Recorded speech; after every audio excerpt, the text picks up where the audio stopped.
ನಮಸ್ಕಾರ ರಿವ್ಯೂ ಚಾನಲ್ಗೆ ಸ್ವಾಗತ. ನಾನು ಸೌಖ್ಯ ಗಾಂವ್ಕರ್. ಮದ್ರಾಸ್ ಹೈಕೋರ್ಟ್ ಜಡ್ಜ್ ಸ್ವಾಮಿನಾಥನ್ ಅವರ ವಿರುದ್ಧ ವಾಗ್ದಂಡನೆಗೆ ಮುಂದಾಗಿರುವಂಥ ಕೈಕೂಟಕ್ಕೆ ಒಂದು ಕಡೆ ಬಹಳ ದೊಡ್ಡ ಸೆಟ್ ಬ್ಯಾಕ್ ಆಗ್ತಾ ಇದೆ.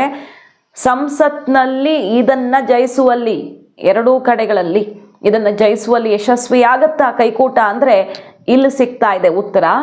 ಪ್ರೆಸಿಡೆಂಟ್ ಕಡೆಯಿಂದ, ರಾಷ್ಟ್ರಪತಿಗಳ ಕಡೆಯಿಂದ ಇದಕ್ಕೆ ಮುದ್ರೆ ಬೀಳೋದಕ್ಕೆ ಯಾಕೆ ಸಾಧ್ಯವಿಲ್ಲ ಅನ್ನೋದನ್ನು ತಿಳಿಸ್ತಾ ಇರುವಂಥದ್ದು ಈ ರಿಪೋರ್ಟು.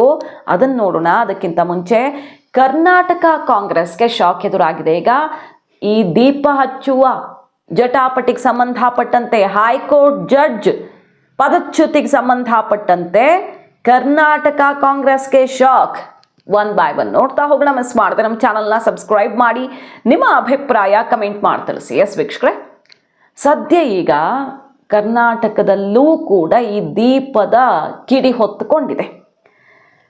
ನೂರಾರು ಸಂಸದರೆಲ್ಲ ಸಹಿ ಹಾಕಿದ್ದಾರಲ್ಲ ಈಗ ಸ್ವಾಮಿನಾಥನ್ ಅವ್ರನ್ನ ಪದಚ್ಯುತಿಗೊಳಿಸಬೇಕು, ಅವರು ಹಿಂದೂಗಳ ಪರವಾಗಿ ತೀರ್ಪು ಪಕ್ಷಪಾತ ಮಾಡಿದ್ದಾರೆ ಅಂತ ಅವರನ್ನು ಕಿತ್ತೆಸೆಬೇಕು ಅಂತ ಹೊರಟಿದ್ದಾರಲ್ವಾ. ಈ ಒಂದು ಬೆಳವಣಿಗೆಗೆ ಸಂಬಂಧಪಟ್ಟಂತೆ ಕರ್ನಾಟಕ ಕಾಂಗ್ರೆಸ್ ವಿರುದ್ಧ ಈಗ ಆಕ್ರೋಶ ಸಿಡಿದಿದೆ, ಛೀಮಾರಿ ಹಾಕ್ತಿದ್ದಾರೆ. ಕರ್ನಾಟಕದಲ್ಲೂ ಹಾಗಾದ್ರೆ ದೀಪ ಹಚ್ಚದಂತೆ ರೂಲ್ಸ್ ತರ್ತಾರ ಸಿದ್ದರಾಮಯ್ಯ ಅನ್ನುವಂತಹ ಆಕ್ರೋಶ ಸಿಡಿದಿದೆ. ಏನದು ನೋಡಿ. 3 ಜನ ಕರ್ನಾಟಕದ ಸಂಸದರು ಇದಕ್ಕೆ ಸಹಿ ಹಾಕಿದ್ದಾರೆ. ನ್ಯಾಯಮೂರ್ತಿ ಸ್ವಾಮಿನಾಥನ್ ಪದಚ್ಯುತಿಗೆ ಮಹಾಭಿಯೋಗ ನೋಟಿಸ್ ಅನ್ನ ನೀಡಲಾಗಿದೆ. ಈ ನೋಟಿಸ್ಗೆ ಕರ್ನಾಟಕದ ಕಾಂಗ್ರೆಸ್ ಸಂಸದರಾದ Shreyas Patel Hassan MP, Prabha Mallikarjun Davanagere MP, G Kumar Naik Raichur MP ಇವರು ಕೂಡ ಸಹಿ ಹಾಕಿರೋದು. ಈಗ ಕರ್ನಾಟಕದ ಈ ಎಂಪಿಗಳು ಕನ್ನಡಿಗರಿಗೆ, ಹಿಂದೂಗಳಿಗೆ ಅವಮಾನ ಮಾಡಿದ್ದಾರೆ. ಈ ಕರ್ನಾಟಕ ಕಾಂಗ್ರೆಸ್ನ ಮನಸ್ಥಿತಿ ಏನು ಅಂತ ಈಗಲಾದರೂ ಗೊತ್ತಾಯ್ತಾ? ದೀಪ ಆರಿಸೋದಕ್ಕೆ ಹೊರಟಿದ್ದಾರೆ ಅಂತ ಬಿಜೆಪಿ ಮುಗಿಬಿದ್ದಿದೆ. ಸಿದ್ದರಾಮಯ್ಯ ಸರ್ಕಾರ ಹಿಂಗೆ ಮುಂದುವರ್ಕೊಂಡು ಹೋದ್ರೆ ಕರ್ನಾಟಕದಲ್ಲೂ ಇನ್ನು ಸಿದ್ದರಾಮಯ್ಯ ಸರ್ಕಾರ ದೀಪ ಹಚ್ಚದಂತೆ ಮಾಡೋದು ಗ್ಯಾರಂಟಿ ಅನ್ನೋ ರೀತಿಯಲ್ಲಿ ಬಿಜೆಪಿ ಕೆಂಡ ಕಾರ್ತಿದೆ. ಹಿಂದೂಗಳು ದೀಪ ಹಚ್ಚೋದ್ರ ವಿರುದ್ಧ ನಿಂತಿರೋ ಡಿಎಂಕೆ ಪದಚ್ಯುತಿಗೊಳಿಸೋದಕ್ಕೆ, ಜಡ್ಜ್ ಪದಚ್ಯುತಿಗೊಳಿಸೋದಕ್ಕೆ ಹೊರಟಿರೋದಕ್ಕೆ ಕರ್ನಾಟಕ ಎಂಪಿಗಳು ಈ ರೀತಿ ಸಪೋರ್ಟ್ ಮಾಡಿರೋದು ತೀವ್ರ ಖಂಡನೀಯ.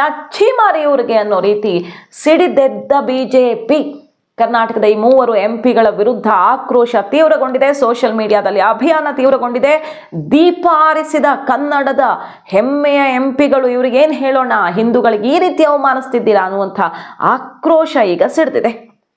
ಸಂವಿಧಾನದ 124ನೇ ವಿಧಿಯೊಂದಿಗೆ 217ನೇ ವಿಧಿಯ ಅಡಿಯಲ್ಲಿ ಲೋಕಸಭೆಯಲ್ಲಿ ನಿರ್ಣಯವನ್ನು ಮಂಡಿಸಿದ್ದಾರೆ. ಆದರೆ ಇದಕ್ಕೆ ಗೆಲುವು ಸಿಗುತ್ತಾ ಅಂದರೆ ಉತ್ತರ ಇಲ್ಲಿದೆ ನೋಡಿ. ಯಾಕೆ ಕೈಕೂಟಕ್ಕೆ ಬಿಗ್ ಸೆಟ್ ಬ್ಯಾಕ್ ಇದು ಅನ್ನೋದನ್ನು ಹೇಳ್ತಾ ಹೋಗ್ತೀವಿ. ಈಗ ಈ ತಿರುಪರಂಕುಂದ್ರಂ ಕಾರ್ತಿಕೇಯ ದೀಪ ಬೆಳಗೋ ವಿಚಾರದಲ್ಲಿ ಸಿಕ್ಕಾಪಟ್ಟೆ ಜಟಾಪಟಿ ಆಗ್ತಿದೆ. ಸಂಸತ್ನಲ್ಲಿ ದೊಡ್ಡ ಮಟ್ಟದಲ್ಲಿ ಈ ಜಟಾಪಟಿ ಶುರುವಾಗಿದೆ. ಮೊದಲು ಅಮಿತ್ ಶಾ ಅವರು ಹುಡುಗಿದ್ರು DMKಯ ಈ ನಡೆಯ ವಿರುದ್ಧ ಹಿಂದೂಗಳನ್ನು ಟಾರ್ಗೆಟ್ ಮಾಡಿ ವೋಟ್ ಬ್ಯಾಂಕ್ ಗಟ್ಟಿ ಮಾಡ್ಕೊಂಡ್ರ, ನಿಮ್ಮ ಉದ್ದೇಶ ಇಷ್ಟೇ ತಾನೇ ಅನ್ನೋ ರೀತಿಯಲ್ಲಿ ಆಕ್ರೋಶದ ಕಿಡಿಕಾರಿದ್ರು. ಅದಾದ್ಮೇಲೆ ಅನುರಾಗ್ ಠಾಕೂರ್ ಅವರು ಸನಾತನ ಧರ್ಮವನ್ನು ನೀವು ನಾಶ ಮಾಡಿಬಿಡ್ತೀವಿ ಅಂತ ಅಂದುಕೊಂಡ್ರೆ ಮನಸ್ಸಲ್ಲೂ ಸಾಧ್ಯವಿಲ್ಲ, ನಿಮ್ಮ ಹತ್ರ ಸೋಲು ಗ್ಯಾರಂಟಿ ಅನ್ನೋ ರೀತಿಯಲ್ಲಿ ಆಕ್ರೋಶ ವ್ಯಕ್ತವಾಯಿತು. ಆಂಟಿ ಸನಾತನ ನಿಮ್ಮ ಈ ಹುನ್ನಾರ ನಡೆಯಲ್ಲ ಅಂತ ಅನುರಾಗ್ ಠಾಕೂರ್ ಸಮರ ಸಾರಿದ್ರು. ತೇಜಸ್ವಿ ಸೂರ್ಯ ಅವರು ಸಂಸತ್ನಲ್ಲಿ ಇದನ್ನು ಖಂಡಿಸಿದ್ದಾರೆ. ಮಹಾಭಿಯೋಗ ನಿರ್ಣಯವನ್ನು ಮಂಡಿಸಿರುವ DMKಯ ಅಸಂವಿಧಾನಿಕತೆಯನ್ನು ನಾವು ತೀವ್ರವಾಗಿ ಖಂಡಿಸ್ತೀವಿ. ದೇಶದ ನ್ಯಾಯಾಂಗ ಹಾಗೂ ನ್ಯಾಯಾಧೀಶರ ನಿಷ್ಪಕ್ಷಪಾತದ ಮೇಲೆ ಇದು ದಾಳಿ ಅಂತ ತೇಜಸ್ವಿ ಸೂರ್ಯ ಕಿಡಿಕಾರಿದ್ದಾರೆ. ಮತ್ತು ಇದಕ್ಕೆ ಬೆಂಬಲಿಸಿ ಸಹಿ ಹಾಕಿರೋ ಕರ್ನಾಟಕದ 3 ಕಾಂಗ್ರೆಸ್ನ ಎಂಪಿಗಳ ವಿರುದ್ಧ ಈಗ ಸಾಮಾಜಿಕ ಜಾಲತಾಣದಲ್ಲಿ ಬಿಜೆಪಿ, JDS ಸಾರ್ವಜನಿಕರ ಆಕ್ರೋಶ ಕೂಡ ವ್ಯಕ್ತವಾಗ್ತಿದ್ದು, ಕಾರ್ತಿಕೇಯ ದೀಪ ಆರಿಸಿದ ಹಿಂದೂ ವಿರೋಧಿ ಕರ್ನಾಟಕದ ಸಂಸದರಿಗೆ ಧಿಕ್ಕಾರ ಧಿಕ್ಕಾರ ಅನ್ನುವಂಥ ಕೂಗು ಮೊಳಗಿದೆ. ಹಾಗಾದರೆ ಈ ಒಂದು ಪ್ರಯತ್ನ, ಇವ್ರು ಮಾಡ್ತಿರುವಂಥ ಪ್ರಯತ್ನ ಪಾಸ್ ಆಗುತ್ತಾ? ಸಾಧ್ಯ ಇದೆ. ಇದು ಪ್ರೆಸಿಡೆಂಟ್ ಮೂಲಕ ಅಂತಿಮ ಆಗಬೇಕು. ಎರಡೂ ಅಂದರೆ ಲೋಕಸಭೆ ಮತ್ತು ರಾಜ್ಯಸಭೆಯಲ್ಲಿ ಇದು ಫೈನಲ್ ಆಗಿ ಅದೇ ಸೆಷನ್ ಅವಧಿಯಲ್ಲಿಯೇ ಪ್ರೆಸಿಡೆಂಟ್ ಕಡೆಯಿಂದ ಮುದ್ರೆ ಬೀಳಬೇಕು. ಈ ನೋಟಿಸನ್ನು ಕೊಡೋದಕ್ಕೆ ಇವರು ಮಹಾಭಿಯೋಗ ಸ್ಪೀಕರ್ ಮೊರೆ ಹೋಗಿದ್ದಾರೆ. ಇದಕ್ಕೇನೋ 106 ಸಂಸದರು ಸಪೋರ್ಟ್ ಮಾಡ್ಕೊಂಡು ಹೋಗಿದ್ದಾರೆ. ಬಟ್ ಪಾಸ್ ಆಗಬೇಕಲ್ಲ, ಲೋಕಸಭೆಯಲ್ಲಿ ರಾಜ್ಯಸಭೆಯಲ್ಲಿ ಪಾಸ್ ಆಗುತ್ತಾ? ಇವರ ಈ ಇಂಪೀಚ್ಮೆಂಟು ಯಾಕೆ ವೀಕ್ ಆಗಿದೆ? ಈ ಪ್ರಯತ್ನ ಸಾಕ್ಷಿಯೇ ಇಲ್ಲದಂಥ ಈ ಪ್ರಯತ್ನ ಮತ್ತು ಕಾನೂನಲ್ಲಿ ಏನು ಅವಕಾಶ ಇದೆಯೋ ಅದಕ್ಕೆ ಸಂಪೂರ್ಣವಾಗಿ ವಿರುದ್ಧವಾಗಿರುವಂಥ ಈ ಪ್ರಯತ್ನ ಖಂಡಿತವಾಗಿಯೂ ಫಲ ಕೊಡಲ್ಲ ಅಂತ ಇದೆ ಎಕ್ಸ್ಪರ್ಟ್ಗಳ ರಿಪೋರ್ಟ್. ಅದನ್ನು ನೋಡ್ತಾ ಹೋಗೋಣ ಬನ್ನಿ. ತಮಾಷೆ ವಿಷಯ ಅಂದರೆ ಜಡ್ಜ್ ಪದಚ್ಯುತಿ ಅಂತ ಹೊರಟಿದ್ದಾರಲ್ಲ, ಸ್ಪೆಷಲ್ ಮೆಜಾರಿಟಿ ಬೇಕಾಗತ್ತೆ ಇದಕ್ಕೆ. ಓವರಾಲ್ ಎಷ್ಟು ಮೆಂಬರ್ಸ್ ಇದ್ದಾರೋ ಅವರಲ್ಲಿ 2/3 ಮೆಜಾರಿಟಿ ಬೇಕಾಗತ್ತೆ, ಸ್ಪೆಷಲ್ ಮೆಜಾರಿಟಿ ಬೇಕಾಗತ್ತೆ. ಪ್ರೆಸೆಂಟ್ ಇರುವ ಮೆಂಬರ್ಸಲ್ಲಿ ಮೆಜಾರಿಟಿಯನ್ನು ತೆಗಿಬೇಕಾಗತ್ತೆ. 300+ MP ಹೊಂದಿದೆಯಾ ಕೈಕೂಟ. ಸೊ ಇದು ಆಬ್ವಿಯಸ್ಲಿ ಬರಿಗಣ್ಣಿಗೆ ಕಾಣುವಂತೆಯೇ ಈ ಪ್ರಯತ್ನ ವಿಫಲವಾಗುತ್ತೆ ಅನ್ನೋದ್ರಲ್ಲಿ ಡೌಟ್ ಇಲ್ಲ ಅಂತ ಈಗ ಸನಾತನದ ವಿರುದ್ಧ ಸಿಡಿದೆದ್ದಿರುವಂಥ ಕೈಕೂಟದ ವಿರುದ್ಧ ಆಕ್ರೋಶ ಸಿಡಿದಿರೋದು, BJP ಬಿಗ್ ಅಟ್ಯಾಕ್ ಮಾಡ್ತಿರೋದು ಮತ್ತು ಎಕ್ಸ್ಪರ್ಟ್ಸ್, ಲೀಗಲ್ ಎಕ್ಸ್ಪರ್ಟ್ಸ್ ಹೇಳ್ತಿರೋದು ನಂಬರೇ ಸಾಕು ಇವ್ರಿಗೆ ಆರಂಭದಲ್ಲಿಯೇ ಸೋಲಿಗೆ. ನೋಡಿ ಏನೇನು ಕಂಡೀಷನ್ಸ್ ಇದೆ, ಹೆಂಗಿದು ಪಾಸ್ ಆಗುತ್ತೆ ಅನ್ನೋದನ್ನ ನೋಡ್ತಾ ಹೋಗೋಣ. ಈಗ DMK ವಾದ ಏನು ಅಂತ ಕೇಳಿದ್ರೆ, ಹೈಕೋರ್ಟ್ ಜಡ್ಜ್ ಸ್ವಾಮಿನಾಥನ್ ಅವರು ಎರಡೆರಡು ಉಲ್ಲಂಘನೆ ಮಾಡಿದ್ದಾರೆ. 2017ರಲ್ಲಿ ಬೆಂಚ್ ರೂಲಿಂಗ್ ಅನ್ನ ಇವರು ಉಲ್ಲಂಘಿಸಿದಂತಾಗಿದೆ. ಯಾಕಂದ್ರೆ ಟೆಂಪಲ್ ರಿಚುವಲ್ಸ್ ಅಲ್ಲಿ ಕೋರ್ಟ್ ತಲೆ ಹಾಕಬಾರದು ಅನ್ನೋದನ್ನ ಧಿಕ್ಕರಿಸಿ ಇವರು ನಿರ್ಧಾರ ಮಾಡಿದ್ದಾರೆ ಅನ್ನೋದು ಒಂದು ಅವರ ಆರೋಪ. ಮತ್ತೆ ಕಮ್ಯುನಲ್ ಟೆನ್ಷನ್ ಅನ್ನ ಟ್ರಿಗರ್ ಮಾಡಿದ್ದಾರೆ. ಲೆಸ್ ದ್ಯಾನ್ 6 months ಅಲ್ಲಿ ಅಸೆಂಬ್ಲಿ ಎಲೆಕ್ಷನ್ ಇರೋ ಹೊತ್ತಲ್ಲಿ ಇವರು ಕಮ್ಯುನಲ್ ಟೆನ್ಷನ್ ಅನ್ನ ಟ್ರಿಗರ್ ಮಾಡಿದ್ದಾರೆ ಹಿಂದೂಗಳ ಪರ ಪಕ್ಷಪಾತ ಮಾಡುವ ಮೂಲಕ. ಹಾಗಾಗಿ ಇವರು ಆ ಹುದ್ದೆಯಲ್ಲಿರೋದಕ್ಕೆ ಅರ್ಹರಲ್ಲ, ಪದಚ್ಯುತಿ ಮಾಡಬೇಕು ಅಂತ ಹೋಗಿರೋದಲ್ವಾ. ಇದು ಈಗ ಪಾಸ್ ಆಗಬೇಕು. ಹೇಗೆ ಪಾಸ್ ಆಗುತ್ತೆ ಅಂತ ಕೇಳಿದ್ರೆ ನೋಡಿ, ಯಾಕೆ ಇದು ವೀಕ್ ಅಂತ ಕನ್ಸಿಡರ್ ಆಗುತ್ತೆ ಅಂದರೆ, ಒಬ್ಬ ಜಡ್ಜನ್ನು ಪದಚ್ಯುತಿಗೊಳಿಸೋದಕ್ಕೆ 2 ಕಾರಣ ಮಾತ್ರ ಕಾನೂನಲ್ಲಿ ಅವಕಾಶ ಮಾಡಿಕೊಡ್ಲಾಗಿದೆ. ಒಂದು ಅವರ ಇನ್ಕೆಪಾಸಿಟಿ, ಅಸಾಮರ್ಥ್ಯ, ಅವರಿಗೆ ಮೆಂಟಲಿ ಫಿಸಿಕಲಿ ಅನಾರೋಗ್ಯ ಅಥವಾ ಅವರು ಅಸಮರ್ಥರು ಅನ್ನೋದನ್ನು ಸಾಬೀತು ಮಾಡಬೇಕಾದಂಥ ಸಾಕ್ಷಿಗಳನ್ನು ಕೊಡಬೇಕು. ಅಂತಹ ಸಾಕ್ಷಿ ಈ ಕೇಸಲ್ಲಿ ಕೈಕೂಟಕ್ಕೆ ಕೊಡೋಕೆ ಸಾಧ್ಯ ಇಲ್ಲ. ಎರಡನೇದು ಮಿಸ್ಬಿಹೇವಿಯರ್ ಅನ್ನೋದನ್ನು ಪ್ರೂವ್ ಮಾಡಬೇಕು. ಮಿಸ್ಬಿಹೇವಿಯರ್ ಅನ್ನೋದಕ್ಕೆ ಜಡ್ಜ್ಮೆಂಟನ್ನು ಇವರು ಯಾರದ್ದೋ ಒಬ್ಬರ ಪರವಾಗಿ ತಗೊಂಡಿದ್ದಾರೆ ನಿರ್ಧಾರವನ್ನು, ಅಥವಾ ಕಮ್ಯುನಲ್ ಆಗಿ ಇವರು ಯಾರದ್ದೋ ಪಕ್ಷಪಾತಿಯಾಗಿದ್ದಾರೆ, ರಾಜಕೀಯ ಪ್ರೇರಿತ ತೀರ್ಪು ಕೊಟ್ಟಿದ್ದಾರೆ, ಇಂತಹದ್ದನ್ನೆಲ್ಲ ಆರೋಪ ಮತ್ತು ಒಬ್ಬರು ಜಡ್ಜ್ ವಿರುದ್ಧದ ಸಮರ ಅಂತ ಕನ್ಸಿಡರ್ ಮಾಡ್ತಾರೆ. ಬಿಟ್ಟರೆ ಈ ಜಡ್ಜ್ಮೆಂಟನ್ನು ಪಕ್ಷಪಾತಿ ಅನ್ನುವಂಥ ಆರೋಪವನ್ನು ಇಲ್ಲಿ ಮಿಸ್ಬಿಹೇವಿಯರ್ ಅಂತ ಕನ್ಸಿಡರ್ ಮಾಡೋದಕ್ಕೆ ಜಡ್ಜ್ ಪದಚ್ಯುತಿ ಮಾಡುವಂಥ ಕಾನೂನಲ್ಲಿ ಜಡ್ಜಸ್ ಆ್ಯಕ್ಟ್ 1968 ಅವಕಾಶವೇ ಇಲ್ಲ. ಮಿಸ್ಬಿಹೇವಿಯರ್ ಅಂತ ಪ್ರೂವ್ ಮಾಡೋದಕ್ಕೆ ಇವರು ಇಟ್ಟಿರುವಂಥ ಕಾರಣಗಳು ಖಂಡಿತವಾಗಿಯೂ ಮ್ಯಾಚ್ ಆಗ್ತಿಲ್ಲ. ಹಾಗಾಗಿ ಆರಂಭದಲ್ಲಿಯೇ ಈಗ ಕೈಕೂಟಕ್ಕೆ ಸೆಟ್ ಬ್ಯಾಕ್ ಆಗ್ತಿದೆ. ಖಂಡಿತ ಇದು ಪಾಸ್ ಆಗೋದಕ್ಕೆ ಸಾಧ್ಯ ಇಲ್ಲ. ಇದು ಪ್ರೆಸಿಡೆಂಟ್ ಆರ್ಡರ್ ಆಗಬೇಕು, ಪಾರ್ಲಿಮೆಂಟಲ್ಲಿ ಅಪ್ರೂವ್ ಆಗಬೇಕು. ಹಾಗಾದರೆ ಮೆಂಬರ್ಸ್, ಎಷ್ಟು ಮೆಂಬರ್ಸ್ ಸಪೋರ್ಟ್ ಬೇಕಿದಕ್ಕೆ? 2/3 ಮೆಜಾರಿಟಿಯಲ್ಲಿ ಪಾಸ್ ಆಗಬೇಕು. ಅದಾಗುತ್ತಾ? ಹಾಗಾದರೆ ಕೈಕೂಟ 2/3 ಮೆಜಾರಿಟಿಯಲ್ಲಿ ಇದನ್ನು ಪಾಸ್ ಮಾಡ್ಕೊಳ್ಳೋದಕ್ಕೆ ಸಾಧ್ಯ ಇದೆಯಾ ಅಂತ ಪ್ರಶ್ನೆ ಬಂದಾಗ ಅಲ್ಲೇ ಗೊತ್ತಾಗುತ್ತೆ. ಕೈಕೂಟ 2 ರಾಜ್ಯಸಭೆ ಮತ್ತು ಲೋಕಸಭೆಯಲ್ಲಿ ಇದು ಆ 2 ಹೌಸ್ಗಳಲ್ಲಿ ಪ್ರೆಸೆಂಟ್ ಮಾಡಿ ವೋಟಿಂಗ್ ಮೂಲಕ ಆಗಬೇಕಾಗಿರೋದ್ರಿಂದ ಸುಮ್ಮನೆ ಸಾಧ್ಯ ಇಲ್ಲ. ಇದು ವೋಟಿಂಗ್ ಮೂಲಕ ಆಗಬೇಕಾಗಿರೋದ್ರಿಂದಾಗಿ, ಅದಾದ ಮೇಲೆ ಇದೇ ಸೆಷನ್ ಅವಧಿಯಲ್ಲಿ ಪ್ರೆಸಿಡೆಂಟ್ ಮುದ್ರೆ ಬೀಳಬೇಕಾಗಿರೋದ್ರಿಂದಾಗಿ ಇದು ಅಸಾಧ್ಯವಾದದ್ದು. ಸುಮ್ಮನೆ ಇವರು ಮೈ ಪರ್ಚ್ಕೊಳ್ತಿದ್ದಾರೆ. ಬಿಟ್ಟರೆ judges act 1968 procedure, removal of high court judge ಪ್ರೊಸೀಜರಲ್ಲಿ ಖಂಡಿತವಾಗಿಯೂ ಇವರು ಕೊಟ್ಟಿರುವಂಥ ಯಾವುದೇ ಕ್ರಮ ಮ್ಯಾಚ್ ಆಗ್ತಿಲ್ಲ. ಇವರು ಹೇಳ್ತಾ ಇರುವಂಥದ್ದು ಯಾವುದೂ ಕೂಡ ಅದಕ್ಕೆ ಫಿಟ್ ಆಗ್ತಿಲ್ಲ. Notice of motion in parliament 100 members first move ಮಾಡಬೇಕು, ಮಾಡಿದ್ದಾರೆ. ಆದರೆ ಪಾಸ್ ಮಾಡೋದಕ್ಕೆ ಬೇಕಾದಂಥ ಸ್ಟ್ರೆಂಗ್ತು ಇವರಿಗಿದೆಯಾ ಅನ್ನೋದು ಬರುತ್ತೆ. ಮತ್ತು ಕಾರಣಗಳು, ಇವ್ರು ಕೊಡ್ತಿರೋಂಥ ರೀಸನ್ಸು. ಆಮೇಲೆ ಒಂದು 3 ಮೆಂಬರ್ ಕಮಿಟಿ ಫಾರ್ಮ್ ಆಗುತ್ತೆ. ಆ ಕಮಿಟಿ ರಿಪೋರ್ಟ್ ಕೂಡ ಸಬ್ಮಿಟ್ ಆಗಬೇಕಾಗತ್ತೆ. ಪ್ರೊಸೀಜರ್ ತುಂಬ ಲಾಂಗ್ ಇದೆ. ಸೊ ಕಮಿಟಿ 3 ಮೆಂಬರ್ ಕಮಿಟಿಯ ರಿಪೋರ್ಟ್ ಮ್ಯಾಚ್ ಆಗಬೇಕು, ಎರಡೂ ಕಡೆಗಳಲ್ಲೂ ಕೂಡ ಇದು ಓಕೆ ಆಗಬೇಕು. ಆಮೇಲೆ ಪ್ರೆಸಿಡೆಂಟು ಅದೇ ಸೆಷನ್ ಅವಧಿಯಲ್ಲಿ ಮುದ್ರೆ ಒತ್ತಬೇಕು. ಆದರೆ ಇಲ್ಲಿ ಇವರು ಕೊಡ್ತಿರುವಂತಹ ಕಾರಣಗಳು ಸಾಬೀತುಪಡಿಸುವಲ್ಲಿ ವಿಫಲ ಆಗಿರುವಂಥ ಅಂಶಗಳನ್ನು ಹೊಂದಿದೆ.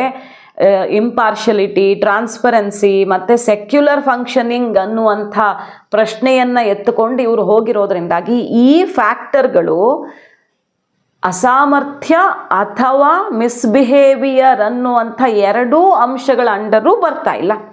ಹಾಗಾಗಿ ಇವ್ರಿಗೆ ಆರಂಭಿಕವಾಗಿಯೇ ಕೈಕೂಟಕ್ಕೆ ಸ್ವಾಮಿನಾಥನ್ ಅವ್ರನ್ನ ಪದಚ್ಯುತಿಗೊಳಿಸುವಂತಹ ಪ್ರಯತ್ನದಲ್ಲಿ ಹಿನ್ನಡೆಯಾಗೋದು ಗ್ಯಾರಂಟಿ ಅನ್ನೋದು ವಿಷಯ. ಈಗಾಗಲೇ ರಿಪೋರ್ಟ್ಸ್ ಇಟ್ಟಿದ್ದೀವಿ. ಹೈಕೋರ್ಟ್ ನಿವೃತ್ತ ನ್ಯಾಯಮೂರ್ತಿಗಳು 56 ಜನ ಇದರ ಹಿಂದೆ ನಿಂತಿದ್ದಾರೆ, ಅಂದರೆ ಈ ಕೇಸ್ನ ವಿರುದ್ಧ ಸ್ವಾಮಿನಾಥನ್ ಅವರ ಪರವಾಗಿ ನಿಂತಿದ್ದಾರೆ. ಅದು ಹೆಂಗೆ ಮಾಡ್ತೀರಿ? ಇದು ಸಾಧ್ಯವೇ ಇಲ್ಲ ನಿಮ್ಮಿಂದ ಮಾಡ್ಕೊಳ್ಳೋದಕ್ಕೆ. ಅಂದರೆ ಇದನ್ನೇ ನೀವು ಮಾಡುವಲ್ಲಿ ಯಶಸ್ವಿ ಆದರೆ ಪ್ರಜಾಪ್ರಭುತ್ವದ ಬೇರುಗಳಿಗೆ ಕತ್ತರಿ ಹಾಕೋದಕ್ಕೆ ಅವಕಾಶ ಇದೆ ನಮ್ಮಲ್ಲಿ ಅನ್ನೋವಷ್ಟೇ ಸೇಮ್ ಪ್ರೊಸೀಜರ್ ನೀವು ಮಾಡುವಲ್ಲಿ ಯಶಸ್ವಿ ಆದರೆ ಇದು ನಿಮ್ಮಿಂದ ಸಾಧ್ಯ ಇಲ್ಲ. ನಿಮ್ಮ ಹತ್ರ ಅದಕ್ಕೆ ಪೂರಕವಾದ ಸಾಕ್ಷಿಯೂ ಇಲ್ಲ. ನೋಡಿ, ಹಿಂದೂಗಳು ಹೇಳ್ತಿರೋದು ಇಷ್ಟೇ, DMK ಮತ್ತು ಕಾಂಗ್ರೆಸ್ನ ಈ ನಡೆಯಿಂದಾಗಿ ಇಡೀ ದೇಶ ಒಂದಾಗಿದೆ. ಕಾರ್ತಿಕೇಯ ದೀಪದ ಪರವಾಗಿ ದೇಶವ್ಯಾಪಿ ಇಡೀ ರಾಷ್ಟ್ರ ಒಗ್ಗೂಡೋ ರೀತಿಯಲ್ಲಾಗಿದೆ. ಸಾವಿರಾರು ವರ್ಷಗಳ ಹೋರಾಟ ಹಿಂದೂಗಳದ್ದದು. ಸಾವಿರಾರು ವರ್ಷಗಳ ಹೋರಾಟಕ್ಕೆ ಈಗ ಸ್ವಾಮಿನಾಥನ್ ಅವರು ನ್ಯಾಯ ಕೊಡಿಸುವ ಮೂಲಕ ಹೀರೋ ಆಗಿದ್ದಾರೆ. ಇಡೀ ದೇಶದ ಇತಿಹಾಸದಲ್ಲಿ ಅಮಿತ್ ಶಾ ಅವರು ಇದನ್ನೇ ಹೇಳಿದ್ದು, ಏನಂತ, ಇತಿಹಾಸದಲ್ಲಿ ಭಾರತದ ಸ್ವಾತಂತ್ರ್ಯ ಭಾರತ ಇತಿಹಾಸದಲ್ಲಿ ಯಾವತ್ತೂ ಒಬ್ಬರು ಜಡ್ಜ್ಮೆಂಟ್ ಕೊಟ್ಟಿದ್ದಕ್ಕೆ ಆ ಜಡ್ಜ್ಮೆಂಟ್ ನಮಗಿಷ್ಟ ಆಗಿಲ್ಲ ಅಂತ ಅವರನ್ನು ಪದಚ್ಯುತಿಗೊಳಿಸೋದಕ್ಕೆ ಇಂಪೀಚ್ಮೆಂಟ್ ಮೂವ್ ಮಾಡುವಂಥ ಘಟನೆಯೇ ನಡೆದಿಲ್ಲ. ಇದುವರೆಗೂ ಸಾಧ್ಯವಾಗದೇ ಇರೋದು ಇತಿಹಾಸದಲ್ಲಿ ಈಗ ನಡೆದು ಬಿಡುತ್ತಾ? ಹಾಗಾದರೆ ಇವ್ರ ಜಡ್ಜ್ಮೆಂಟ್ ನಮಗಿಷ್ಟ ಆಗಿಲ್ಲ ಅಂತ ಅವರನ್ನು ಕಿತ್ತಾಕೋಕ್ಕಾಗತ್ತಾ? CJIನೂ ಮಾಡಕ್ಕೆ ಶುರು ಮಾಡ್ತೀರಾ? ಹಾಗಾದರೆ CJI ರೋಹಿಂಗ್ಯಾಗಳ ಪರ ಪ್ರಶ್ನೆ ಮಾಡಿದ್ರು ಅಂತ ಅವ್ರ ವಿರುದ್ಧ ಓಪನ್ ಲೆಟರ್ ಬರೆದು ಆಕ್ರೋಶ ವ್ಯಕ್ತಪಡಿಸೋ ತನಕ ಹೋಗುತ್ತೆ. ಅಂದರೆ ಎಲ್ಲ ಜಡ್ಜ್ಗಳು ನಾಳೆ ಅವರು ಕೊಟ್ಟ ಜಡ್ಜ್ಮೆಂಟ್ ಇಷ್ಟ ಆಗಿಲ್ಲ ಅಂದರೆ ಟಾರ್ಗೆಟ್ ಆಗೋದು ಗ್ಯಾರಂಟಿ. ಇಂಥದ್ದೊಂದು ವ್ಯವಸ್ಥೆಯನ್ನು ಒಪ್ಪಿಕೊಳ್ಳತ್ತೆ ಈ ನೆಲದ ಕಾನೂನು ಅಂತ ಅನಿಸತ್ತಾ? ಆಕ್ರೋಶ ಸಿಡಿದಿದೆ ಈಗ.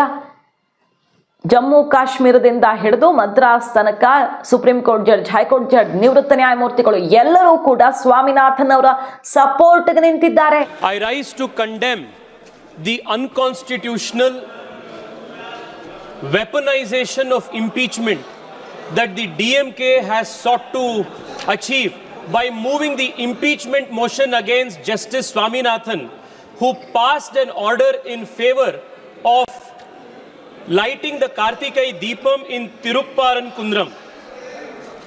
Speaker sir, this is an attack against the judiciary of the country. It is an attack on the impartiality of the judges. The DMK government, supported by the India Alliance and the Congress, is trying to weaponize impeachment as a method to silence the judiciary. This not only shows their anti-Hindu sentiments, but it also displays their contempt for the independence of the judiciary. Speaker sir, even earlier during the emergency, the Congress party had superseded the appointment of the judges and had violated the sacrosanct principle of impartiality of judiciary by moving this impeachment motion against the judge who has passed a reasonable order. This is a further attack on the independence of the judiciary. We request that the impeachment motion must be summarily dismissed and the country should take note of this anti-Hindu and anti-judiciary instance of the DMK and the Congress party. Thank you, Speaker. ಏನು ಹೆದರಿಸೋಕ್ ನೋಡ್ತಿದ್ದೀರಾ ನೀವು? Judge ಮತ್ತು ನ್ಯಾಯಾಂಗ ವ್ಯವಸ್ಥೆಯನ್ನೇ ಅನ್ನುವಂಥ ಆಕ್ರೋಶ ಸಿಡಿದಿದೆ. High court ಈಗ ಹಚ್ಚಿ ದೀಪವನ್ನ ಅಂತ ಅವಕಾಶ ಮಾಡಿಕೊಟ್ಟಿದೆ. ಯಾರು ಕ್ರಮ ಪಾಲಿಸ್ತಿಲ್ವೋ ಆ ಅಧಿಕಾರಿಗಳಿಗೆ ನ್ಯಾಯಾಂಗ ನಿಂದನೆಯ ಕಠಿಣವಾದ ಕ್ರಮವನ್ನು ಅನುಸರಿಸಲೇಬೇಕಾಗತ್ತೆ, ನೀವು ಅದನ್ನು ಅನುಭವಿಸಲೇಬೇಕಾಗತ್ತೆ ಅಂತ ಮತ್ತೆ ಹೈಕೋರ್ಟ್ ಚಾಟಿ ಬೀಸಿದೆ. DMK ಸರ್ಕಾರಕ್ಕೆ ಶಾಕ್ ಮೇಲೆ ಶಾಕ್ ಎದುರಾಗ್ತಿದೆ. ಉಪವಾಸ ಸತ್ಯಾಗ್ರಹ ಮಾಡೋಕ್ಕೆ ಬಿಡಲ್ಲ ಅಂತಂದ್ರು, ಅದಕ್ಕೂ ಈಗ ಹೈಕೋರ್ಟ್ ಸಮಯ ಮತ್ತು ಕೆಲವು ನಿಯಮಗಳನ್ನು ಹಾಕಿ ಅವಕಾಶ ಮಾಡಿಕೊಟ್ಟಿದೆ. DMK ಈಗ ಏನು ಮಾಡುತ್ತೆ? ಕೈಕೂಟವನ್ನು ಸೇರಿಸ್ಕೊಂಡು ಹಿಂದೂಗಳ ವಿರುದ್ಧ ನಡೀತೀವಿ ನಾವು ಅಂತ ಹೊರಟ DMK ಮಣ್ಣು ಮುಕ್ಕೋದು ಗ್ಯಾರಂಟಿ ಅಂತ BJP ಈಗ ಮುಗಿಬಿದ್ದಿರೋದು ಸನಾತನದ ಮೇಲಿನ ದಾಳಿಯನ್ನು ನೀವು ಜಯಿಸಲು ಸಾಧ್ಯವೇ ಇಲ್ಲ ಅಂತ. ಕಾದ್ ನೋಡೋಣ. ಅತ್ಯಂತ ನಿರ್ಣಾಯಕ ಘಟ್ಟಕ್ಕೆ ಬಂದು ತಲುಪಿದೆ ಜಡ್ಜ್ ವಿರುದ್ಧದ ಈ ಸಮರ. ಮಾಹಿತಿ ನಿಮ್ಗೆ ಇಷ್ಟ ಆಗಿದ್ರೆ ಮಿಸ್ ಮಾಡಿದ್ರೆ ನಮ್ಮ ಚಾನಲ್ನ ಸಬ್ಸ್ಕ್ರೈಬ್ ಮಾಡಿ, ನಿಮ್ಮ ಅಭಿಪ್ರಾಯ ಕಮೆಂಟ್ ಮಾಡಿ ತಿಳಿಸಿ. Thank you.